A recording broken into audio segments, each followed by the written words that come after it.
thanks for joining me today.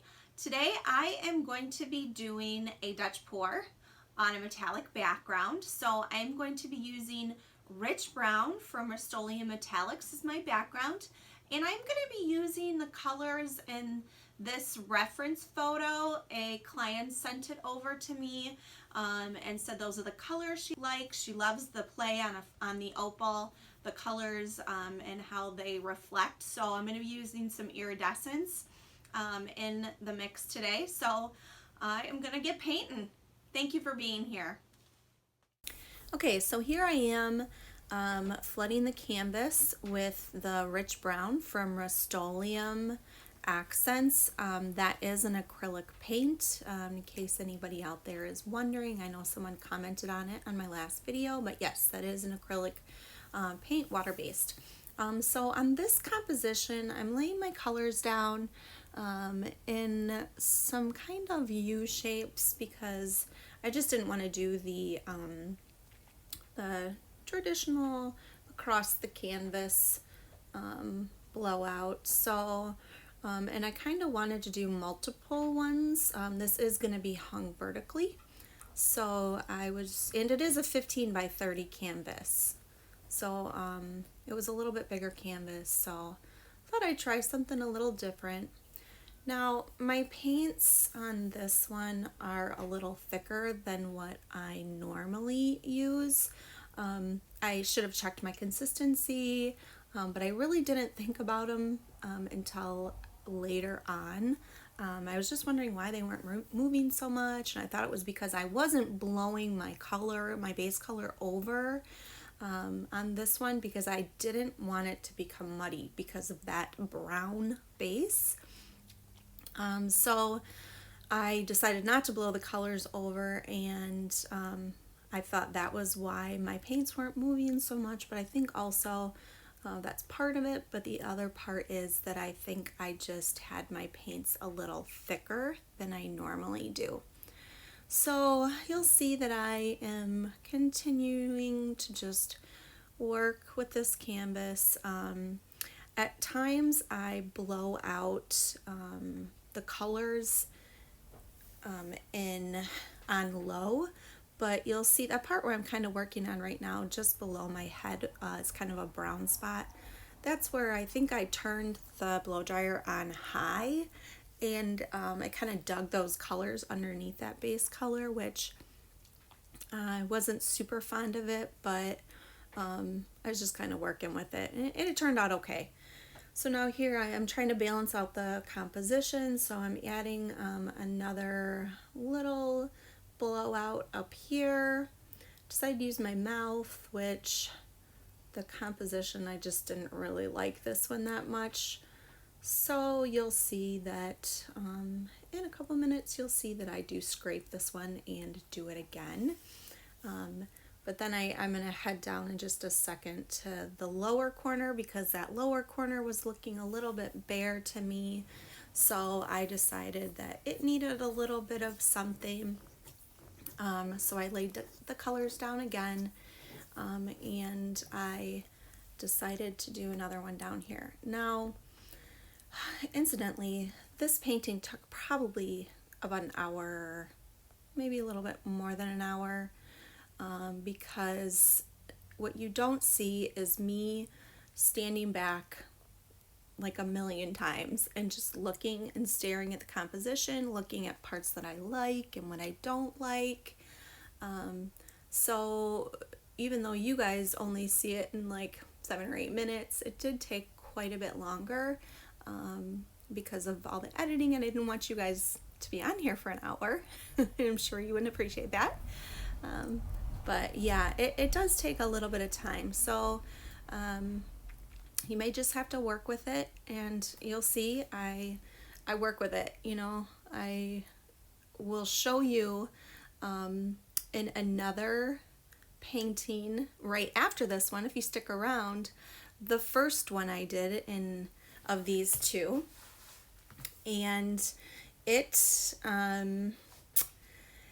it was really pretty, but the client wanted more green in it, and that had kind of more of a yellow green to it. So I decided to just scrap that one and redo it for her. And in the other one, you'll see I I worked that composition multiple times. So if you stick around, you'll get to see me make a mess of that one, but it really did turn out pretty in the end. So, okay, so here I am just finishing up this one that I scraped. I use the hair dryer at first because it kind of spreads the colors out a little bit, and then I use my mouth. I noticed that when I just used my mouth on it before, it was just kind of a wonky composition. So I decided to kind of blow the colors first and then use my mouth to shape it.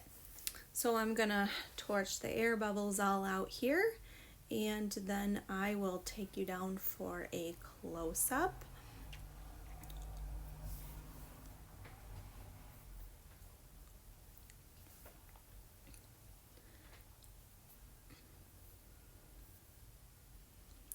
So here's the close-up. Like I said, this is going to be hung in the vertical position. So I'm kind of moving up the canvas in a vertical way here. So you'll see there's a lot of really pretty kind of cells coming through, that red's kind of coming through the purple and the cobalt blue. That copper is coming through and the green and that blue. So I thought it was so pretty. The way that the colors all played well together. Sometimes yellow and green make brown, which on a brown base you don't really notice it so much. But the colors really did kind of stay true to what they were, and they didn't really muddy. So that was really good on this one. So there's the last one that I added in, and like I said, the composition on this one is going to be hung vertically, so I'm not really sure exactly which way they are going to hang it.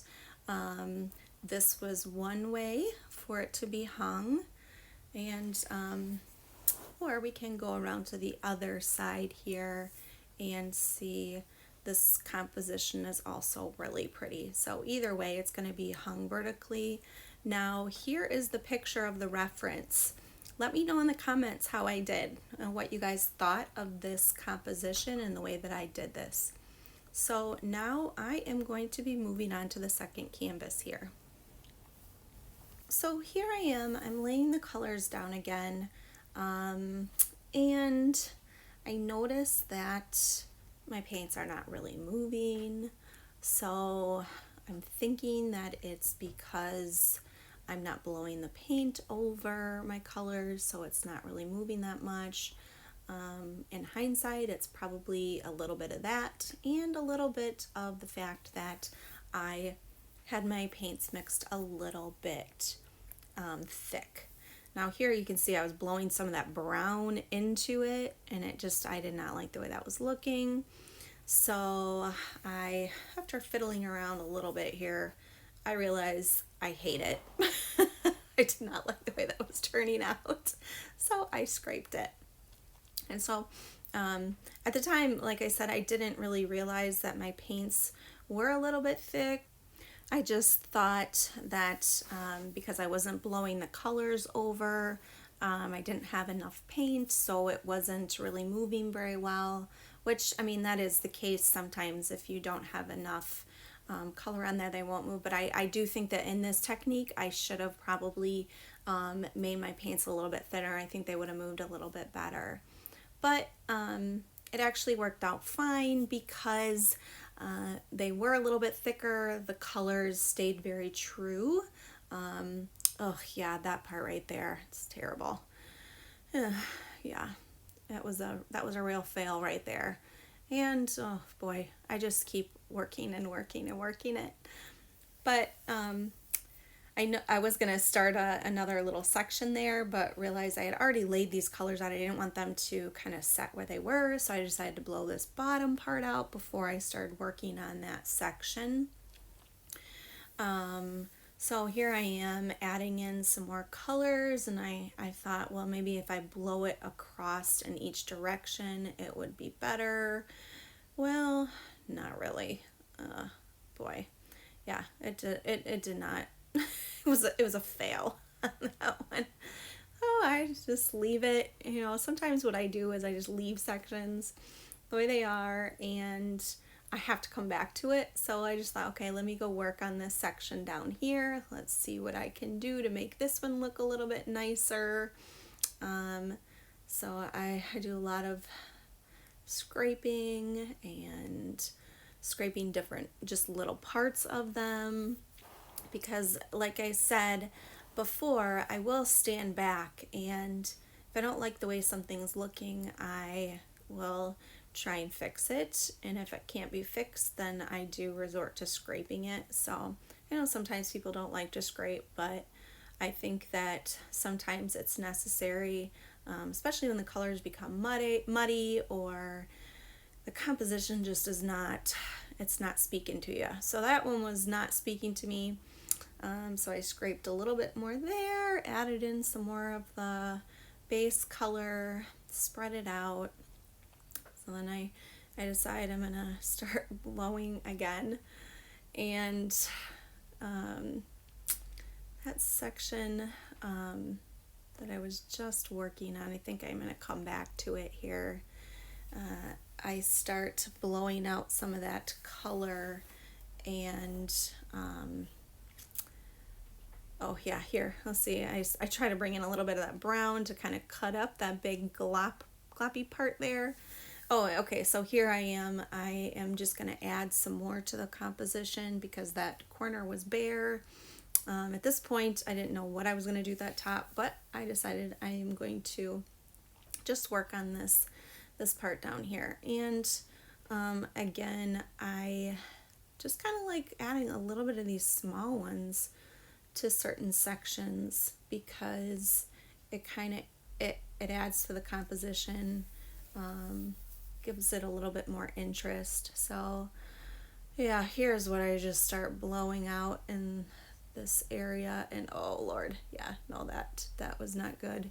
That was not good at all. That just made it look muddier and messier. So just kind of thinking about that part, moving on to another part, looking at it and looking at it, and there we go. That's when I scrape. I couldn't make that work. So scraped that part, and after that I really liked that section. So I was pretty excited once I scraped that part, because then that kind of made that other section look a little nicer. And problem with that is that now it made a bare spot up in that corner. So trying to work these. Now I'm going to come back and I'm going to add a little one over here, which was the perfect addition to this one. It worked out really good.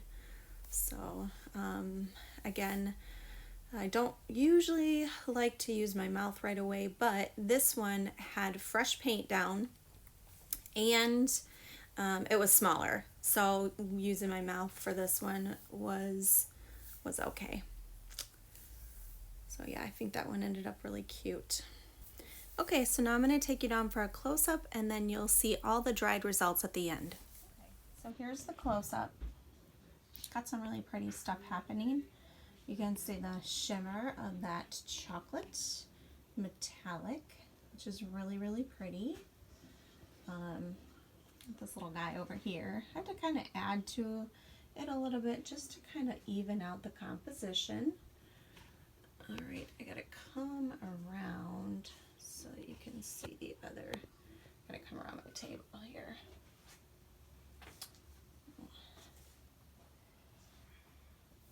Some close-ups here. You can see kind of that copper coming through. Looks real pretty. Lots of cells popping up. And then we got this little guy over here. So not really sure which way the composition looks best, but kind of like it from this direction here.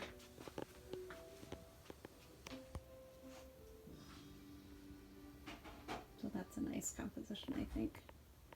But it could be the other way too. So, all right, I will let you see it when it's dry.